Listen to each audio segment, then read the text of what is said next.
Well, we're here with Bob again this week, and Bob has taken it upon himself to preserve and save all of the cars in the world from hot rodders and street rod guys. So we found another car that he's managed to save, and this is a 36 Chrysler Airflow.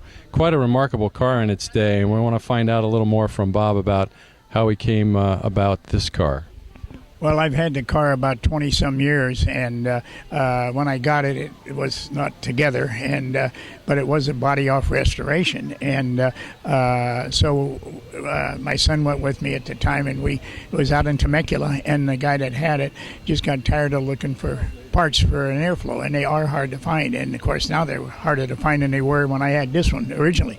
And but anyhow, so we got it home, and I work on it for a while, and then have some friends help me, and then I just get tired, and it was just a long way from being finished. So what happened was that one of the officers of the Airflow Club that I'm a member of, the Chrysler Airflow Club, said, my daughter's getting married, and he says she saw this car when she's about 5 years old when the other gentleman had it in Temecula, and he said it would be nice if we could get you to get that car ready. You got a year.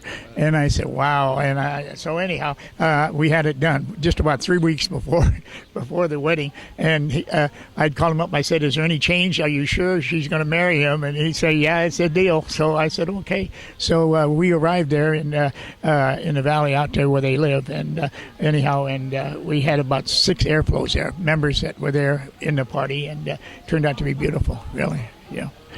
This is a particular model. Is the bigger one is called the Chrysler Airflow C10 Imperial, and it's a little longer than the regular Chrysler. And also the Chrysler, a lot of people aren't aware of it, but the Chrysler has the 8-cylinder, and the DeSoto Airflow has a 6-cylinder. And the Chrysler was made for 4 years, from 34 to 37. Chrysler heard in 1936 at Buick, through their spies, I guess, they're on checking out other manufacturers, found out that Buick was going to have a steel top. And, of course, Chrysler and almost all the other cars had a padded top in the center, cloth top. And so they went to work and they put a steel top on their 36 in the center here, which this car has. There's no padded top in the center.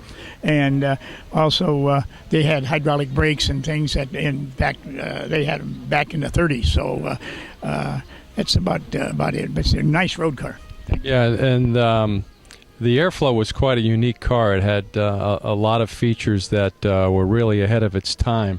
Why don't you tell us a little bit about the features that this car has? Well, the one thing I was just mentioning, they engineered hydraulic brakes, and it was Henry Ford for years held out, and then I think it was 1939. I could be wrong one year, but I think it was 39 where he finally gave in and paid the royalties off Chrysler to get hydraulic brakes, because prior to that, and even in 39, they had mechanical brakes, and they just weren't the thing. And so they had that. I have a 32 Dodge that's a show car, and it had hydraulic brakes on it, clear back in 32. So. But I think Henry made a deal, and he had to trade off his paint codes or something. There was some sort of an interchange between the two of them with the brakes. He was a strange guy, but he did put this country on wheels, that's for sure. Henry did, and but Henry Ford. But it was just this car was so modern. When you look at the first year was 34,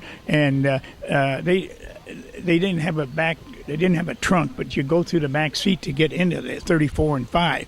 So 36, they put a trunk on them. 37, trying to get some more sales and all, but people kind of scared of them. They were just too modern looking and all. But feature-wise, as far as engineering, they had it. They really did. So now explain to us how the airflow system works. Well, it's actually, the car was called Airflow because it's designed. In fact, they were tested in 34. They were tested in a wind tunnel, believe it or not, and they were happy with that. And so the way it turned out and the shape of the car and all, so that's why they call them Airflows. The big problem was that they're just too modern looking for people. When you look at a 34 Ford or a Chevy or any other make, I mean, those cars look really old compared to one of these.